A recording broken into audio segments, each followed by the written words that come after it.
सवामन सोना। त्रेता युग में शक्रवेण नामक एक राजा थे। कहने को तो वे बहुत बड़े साम्राज्य के राजा था, पर अपना जीवन त्यागी, तपस्वी, धर्मात्मा, विरक्त, ज्ञानी की तरह बिताते थे। राज्य कोष का धन वह अपने तथा अपनी पत्नी के काम में बिल्कुल नहीं लेते थे। उनका कहना था कि प्रजा से कर रूप में प्राप्त धन प्रजा की सेवा में लगना चाहिए। अगर राजा उसमें से अपने उपयोग के लिए लेता है तो वह प्रजा की धरोहर के साथ कपट करता है। प्रजा पर उनका बहुत प्रभाव था। वह अपना जीवन निर्वाह अपने श्रम से उपजाए कृषि अन्न, फल तथा शाक आदि से करते थे। उनकी पत्नी भी आभूषण रहित बहुत सादगी से रहती थी। एक बार राज्य में किसी पर्व पर उत्सव मेला लगा, तो मेले में शक्रवेण के राज्य की प्रजा खूब सज धज कर आई थी। स्त्रियों रेशमी वस्त्रों तथा स्वर्णाभूषणों से सजी धजी थी। ऐसी ही कुछ स्त्रियां जब महारानी से मिलने आई तो देखा उनकी महारानी सूती वस्त्रों में बिना किसी आभूषणों के एक दासी से भी दिनहीन लग रही थी। मगर महारानी को कुछ भी ऐसा नहीं लग रहा था कि वे बिना आभूषण के हैं।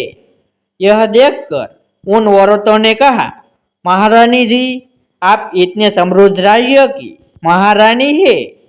आपके राज्य की प्रजा धन धान्य से कितनी सुखी तथा संपन्न है, यह आप इसी से जान ले कि आप जैसी सामान्य वस्त्र तथा अलंकरण के बिना कोई भिखारिन भी इस मेले में नहीं दिख रही है। आपका इस तरह से रहना हम प्रजा का अपमान है। आप सम्राट से कहकर एक महारानी जैसे वस्त्र एवं अलंकरणों से सज्जित होकर रहे। पद प्रतिष्ठा के अनुसार रहन सहन होना चाहिए। वे स्त्रियां इस तरह की बातें करके महारानी के मन पर अपना प्रभाव डाल गई। मेले की समाप्ति पर जब महाराज शक्रवेण आए तो महारानी ने निवेदन किया, आर्य, आज बहुत सारी धनी स्त्रियां जो आपकी प्रजा है मुझसे मिलने आई तो मेरे सामान्य वस्त्रों तथा आभूषणहीन शरीर को देखकर वे लज्जित हुई और कहा कि ऐसे सम्राट की महारानी को महारानी जैसी प्रतिष्ठा से सज्जित रहना चाहिए। आप मेरे लिए महारानी जैसे आभूषण ला दीजिए। शक्रवेण राजा ने सोचा। थोड़ी देर के कुसंग से रानी की बुद्धि कैसे विचलित हो गई।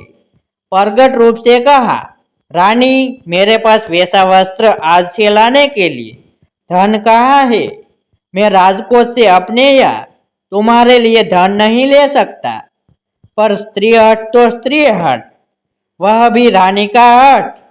बहुत समझाया, पर रानी ने जब बहुत आग्रह किया तो राजा ने कहा, ठीक है, एक ही उपाय है। मैं किसी और से तुम्हारी इच्छा पूर्ति के लिए धन का प्रबंध करता हूँ। दूसरे दिन राजा ने अपने मंत्री से कहा, मंत्रीवर, आप लंका के राजा राक्षस राज रावण के पास जाए। उसकी तो राजधानी लंका पूरी स्वर्ण मंडित है। उससे कहो राजा शक्रवेण को कर के रूप में 1.25 मन सोना दे। मंत्री ने कहा, महाराज, रावण आपके अधीन नहीं है, वह आपको कर क्यों देगा। राजा ने कहा, अधीन नहीं है यह ठीक है, पर वह संपन्न है, इसलिए मेरी आवश्यकता को जानकर वह स्वर्ण देगा। अगर मना करेगा तो फिर मैं उसे अपने पराक्रम से अपने अधीन कर लूंगा। मंत्री अपने राजा की प्रभाव शक्ति को जानता था। उसके एक आदेश पर ही सब पराभूत हो सकते हैं। मंत्री रावण के दरबार लंका में गया और महाराज शक्रवेण का आदेश सुनाया। मंत्री की बात सुनकर रावण क्रोध में भरकर सिंहासन से उठ खड़ा हुआ और बोला, लंकेश से कर लेने के लिए शक्रवेण को इतना साहस कैसे हुआ। उसे पता नहीं कि यक्ष, गंधर्व, नाग, किन्नर, दैत्य, दानव को जीतकर मैं लंकाधिपति हुआ हूँ। तुम दूत हो, अवध्य हो, अन्यथा इतना सुनते ही मैं तुम्हारा वध कर देता। इसलिए चुपचाप चले जाओ। मंत्री पर रावण के क्रोध का कोई प्रभाव नहीं पड़ा। इतना कहा, लंकेश ठीक है, मैं जा रहा हूँ। आप नहीं जानते, महाराज चक्रवण के प्रभाव चक्र से इस भूमंडल के समस्त जीव स्तंभित हो जाते हैं। ऐसा कहकर मंत्री चला गया और उसने लंका के परकोटे के बाहर समुद्र तट पर एक मिट्टी की लंका रावण की स्वर्ण लंका जैसी निर्मित की। थोड़ी देर बाद फिर दरबार में आया। दोबारा उसे आया देखकर रावण ने कहा, अब क्यों आए? मंत्री ने कहा, महाराज अब कुछ लेने नहीं आया, आपको एक कौतुक दिखाने आया हूँ। आप मेरे साथ पूर्व दिशा के परकोटे के बाहर चलने का थोड़ा कष्ट करें। रावण बाहर आया तो मंत्री ने स्वनिर्मित मिट्टी की नकली लंका दिखाकर कहा, महाराज यह लंका आपकी लंका की नकल है। मैं इसकी एक दिशा के कंगूरों को गिराता हूँ। यह कहकर उसने कहा, महाराज चक्रवेण की दुहाई है, लंकेश कर नहीं दे रहा है। यह कहकर उसने नकली लंका के उस दिशा के कंगूर को तोड़ दिया। उसके टूटते ही असली लंका का वह भाग भर भरा कर ध्वस्त हो गया। यह देखकर रावण को बड़ा आश्चर्य हुआ। रावण की यह दशा देखकर मंत्री ने कहा, लंकापति, महाराज चक्रवेण को कर लेने के लिए युद्ध की आवश्यकता नहीं पड़ेगी। उनका अदृश्य पुण्य चक्र पल भर में आपकी इस स्वर्ण नगरी को ध्वस्त कर देगा। विश्वास न हो तो अपनी आंखों से पूरी लंका को मटियामेट होकर समुद्र में समाते देख सकते हैं। रावण इतना ही देखकर डर गया।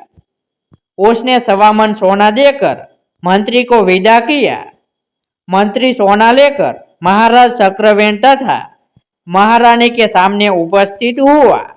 रानी ने मंत्री से पूछा, यह सोना तुम कहाँ से और कैसे लाए? मंत्री ने सारी घटना सुना दी।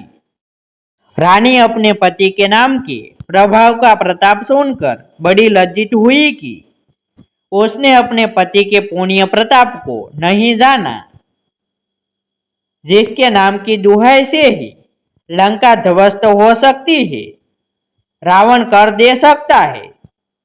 उसके लिए वस्त्र आभूषणों का क्या महत्व है?